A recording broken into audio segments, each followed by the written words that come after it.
ಚನ್ನರಾಜ ಹಟ್ಟಿಹೊಳಿ ಒಂದು ಹಟ್ಟಿಹೊಳಿಯವರೇ ಶೂನ್ಯ ವೇಳೆಯಲ್ಲಿ ಯಾವತ್ತೂ ಅಷ್ಟೇ ಒಂದು ಪುಟವನ್ನ ಮೀರಬಾರ್ದು. ನಿಮ್ಗೆ 2 ಪುಟ ಇದೆ. ಅವಕಾಶಕ್ಕೆ ಧನ್ಯವಾದಗಳು ಸಭಾಪತಿಗಳೇ. ಉತ್ತರ ಕರ್ನಾಟಕದಲ್ಲಿ ಇದ್ರು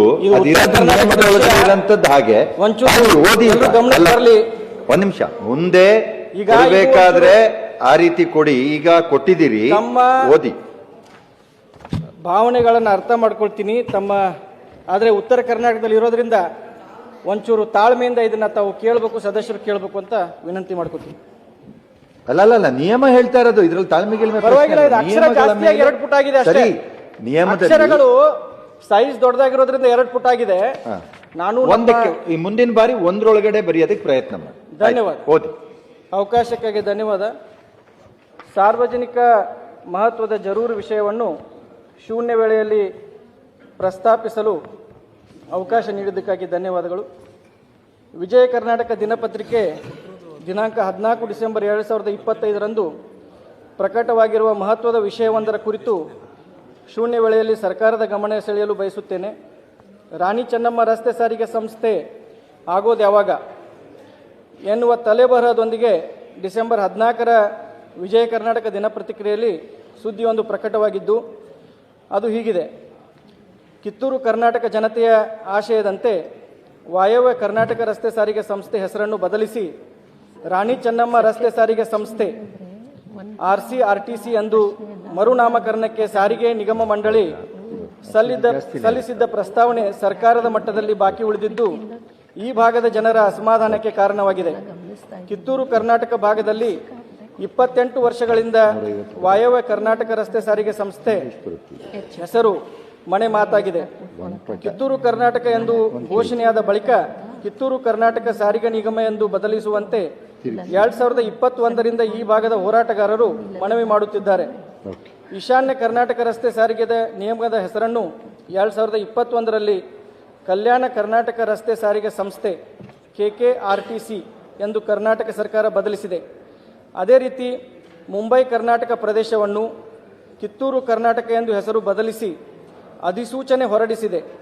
ಆದರೆ ಸಾರಿಗೆ ಸಂಸ್ಥೆ ಹೆಸರಿನಲ್ಲಿ ಯಾವುದೇ ಬದಲಾವಣೆಗಳಾಗಿಲ್ಲ.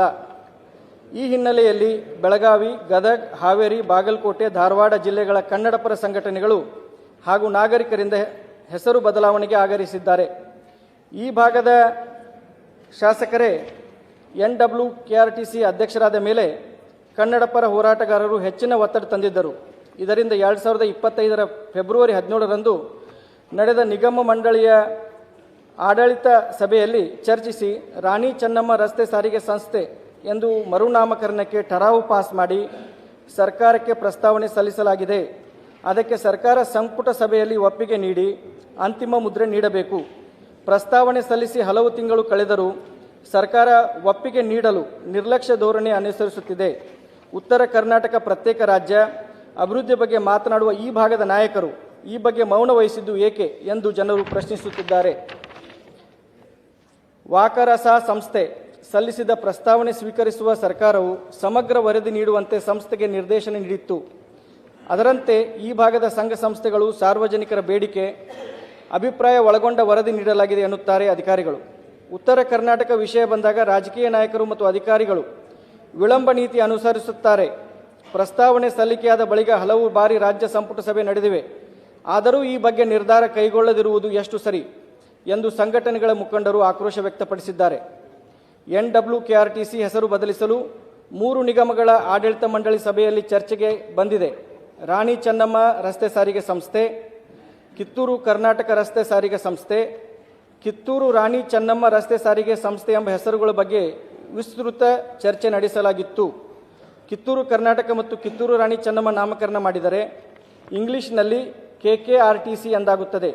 ಈಗಾಗಲೇ ಕಲ್ಯಾಣ ಕರ್ನಾಟಕ ರಸ್ತೆ ಸಾರಿಗೆ ನಿಗಮವನ್ನು ಶಾರ್ಟ್ ಆಗಿ KKRTC ಎನ್ನಲಾಗುತ್ತಿದೆ. ಇದರಿಂದ ಕರ್ನಾಟಕ ಸರ್ಕಾರದ ಮಟ್ಟದಲ್ಲಿ ಚರ್ಚೆ ಮತ್ತು ಅನುದಾನ ಹಂಚಿಕೆ ವೇಳೆ ಗೊಂದಲ ಉಂಟಾಗುವ ಸಾಧ್ಯತೆಗಳಿವೆ. ರಾಣಿ ಚೆನ್ನಮ್ಮ ಸಾರಿಗೆ ಸಂಸ್ಥೆ RCRTC ಎಂದು ಮಾಡುವುದರಿಂದ ಗೊಂದಲಕ್ಕೆ ಆಸ್ಪದ ಸಿಗುವುದಿಲ್ಲ. ಹಾಗಾಗಿ ಇದನ್ನು ಅಂತಿಮಗೊಳಿಸಿ ಅದನ್ನೇ ಸರ್ಕಾರಕ್ಕೆ ಪ್ರಸ್ತಾವನೆ ಸಲ್ಲಿಸಲಾಗಿದೆ ಎಂದು ಹಿರಿಯ ಅಧಿಕಾರಿಯೊಬ್ಬರು ಮಾಹಿತಿ ನೀಡಿದ್ದಾರೆ.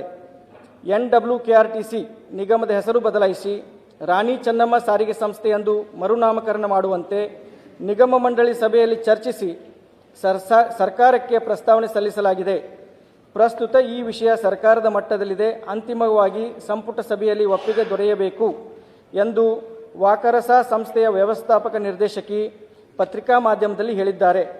ಪ್ರಮುಖ ದಿನಪತ್ರಿಕೆಯಲ್ಲಿ ಪ್ರಕಟವಾಗಿರುವ ಈ ವರದಿಯ ಹಿನ್ನೆಲೆಯಲ್ಲಿ ಈ ವಿಷಯದ ಕುರಿತು ಮಾನ್ಯ ಸಾರಿಗೆ ಸಚಿವರು ಮತ್ತು ಮಾನ್ಯ ಮುಖ್ಯಮಂತ್ರಿಗಳ ಗಮನವನ್ನು ಸೆಳೆದು ವಾಯವ್ಯ ರಸ್ತೆ ಸಾರಿಗೆ ಸಂಸ್ಥೆ ಹೆಸರನ್ನು ರಾಣಿ ಚೆನ್ನಮ್ಮ ಸಾರಿಗೆ ಸಂಸ್ಥೆ ಎಂದು ಬದಲಾಯಿಸುವ ಕುರಿತು ಸರ್ಕಾರದ ನಿಲುವೇನು ಎನ್ನುವುದನ್ನು ಸ್ಪಷ್ಟಪಡಿಸಬೇಕು ಹಾಗೂ ಸದರಿ ಸಂಸ್ಥೆಗೆ ತಕ್ಷಣ ಮರುನಾಮಕರಣ ಮಾಡುವಂತೆ ಆದೇಶಿಸಬೇಕೆಂದು ತಮ್ಮ ಮೂಲಕ ಸರ್ಕಾರಕ್ಕೆ ಒತ್ತಾಯಿಸುತ್ತೇನೆ. ಧನ್ಯವಾದ. ಸಭಾನಾಯಕರು, ಸಭಾಪತಿಗಳೇ, ಸಂಬಂಧಪಟ್ಟಿರುವ ಸಚಿವರಿಂದ ಉತ್ತರ ಒದಗಿಸಲಾಗುವುದು.